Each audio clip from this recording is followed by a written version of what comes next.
Hey Saab people, it's been a while. Basically, this is a seasonal channel.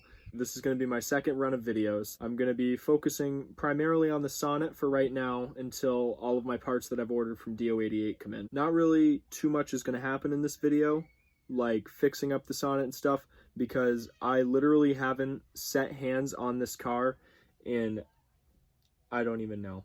I got the car when I was 12, and the most work I did on it was when I was about 14, so that's like 6 years ago. This video is me, for the first time, setting my hands on this car and doing anything to it, because I haven't done anything with it.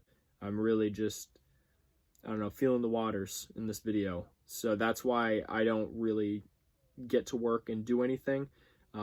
There will be multiple parts to this video. It's probably going to be 4 parts. I've already filmed the first 3 parts. I think I'm going to release 1 and 2 at the same time. So right when you're done this video, if you're not satisfied and I didn't show enough, go ahead and watch the second one. It's a bit longer and I do a lot more things because I got more of an idea on how I should proceed.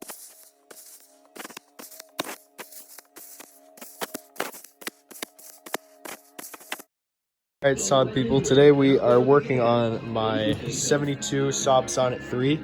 I think it's actually 74. It wasn't turning over or delivering any power to the front of the vehicle, and we were wondering why.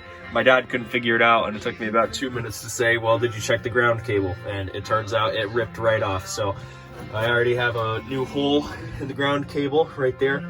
I'm just gonna undo that, put it in, and then tighten it back up, and then we'll see if power gets transferred to the front or if there's a bigger issue at hand. Alright, so here we are inside the back of the hatch, and there is the ground cable. Alright, so because there's a bolt on the other side, I assume I'm gonna have to jack this sucker up. Actually, I need to block the front wheels. So, I've never actually seen the inside of the wheel wells inside of this car. So I take off the wheel. It's pretty similar to the 9.3. It's actually extremely similar to the 9.3. Cool. That's pretty neat. I mean, I'm sure it's similar to most cars. So as you can see, right above the muffler, right here, that is where the nut was. I kept a wrench on it on this side and then used a socket on the other side to loosen it up. And now what I'm gonna do is put this bolt back through the other side. All right, so there's the hole here. Let's go ahead and line it up. Oh boy. Alright, well, you see what I'm doing. I'm basically just going to tighten it on the other side. That's all that really matters. So I'm going to shut off the camera because this is going to be a long process here. I have to use 2 hands. Alright, I'm going to throw on this tire, and then we are going to start it up and see if we can get this thing at least revving. Alright, let's see if we have power. Alright, I just turned off that music. That'll hopefully be a bit less distracting. Okay, well, it is in neutral. So let's go ahead. Alright, so it's half full of gas.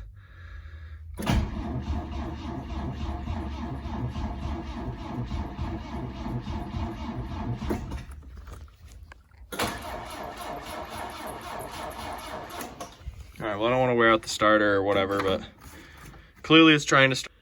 In the past, whenever I've tried to start this thing and I've successfully gotten it to start, I had to use starting fluid, spray it over the engine as I was doing it. This engine, it's a replacement engine. It's from a Saab 9.6, but it's a rally engine. It's a stroker, so it's for racing. So instead of the 80 horsepower that the 9.6 originally had, it's got, I think, 120-ish. And that's my understanding. All right, so I'm going through storage, trying to find a gas cap because it's missing a gas cap. And look what I found. I think this might be the original steering wheel because it's it's quite a bit smaller than the other one that is in there. So somewhere in that box or in this pile of all sorts of things, there's going to be a gas cap. And it's in pretty good shape, actually. Well, it turns out there was not a gas cap in this. It looks like it's all carpets and it looks like mice got into it. So, I mean, that is my fault. But I'm thinking we're going to reupholster the entire inside anyway if I continue to work on this. We'll see how many views this video gets.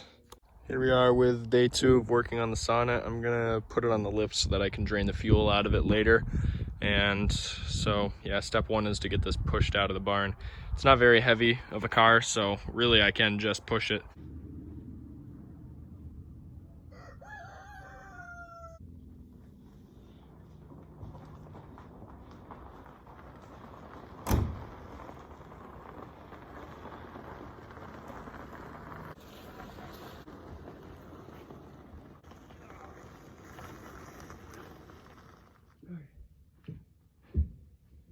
One last push to do it.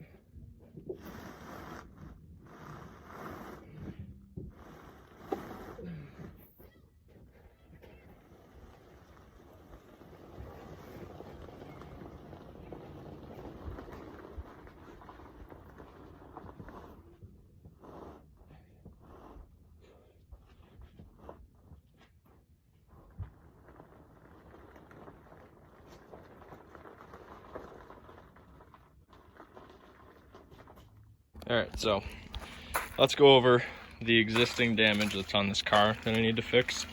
There's quite a few areas where the fiberglass is scraped up. Those of you that don't know, Saab Sonnets, well, I don't know about any others, but the Saab Sonnet 3 was produced with a fiberglass body. So that's actually where the mirror is supposed to go, and somebody tried drilling it 3 or 4 times and messed up. The mirror didn't go in the right spot, and now there's too big of a hole to actually get the mirror in there. Somebody didn't level the doors properly when they opened it last, so the fiberglass broke right off because it went against the body here, which also did some damage on the inside. I'm not too worried about that though. Oh, let's see what else. We got this here. There's really nothing I can do about this, but the grill is broken down here. I'm gonna have to mend that back together. That's cracked. I'm gonna mend that back together. And then right here, oh boy. So the cover for the engine here, broken all across. The corner's completely gone. So it's gonna have to rebuild the whole thing. All right, here's the V4 engine. First thing I'm gonna do today is really just get a feel for the car. I'm gonna go in there, look for loose bolts that are on the ground, because I've lost quite a few pieces and parts from putting this thing together and taking it apart again.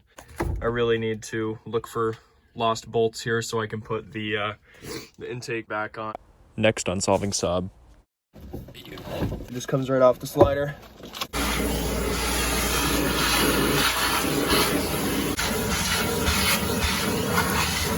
This hole that we found pre-drilled in the upholstery right there. I smell oil leak,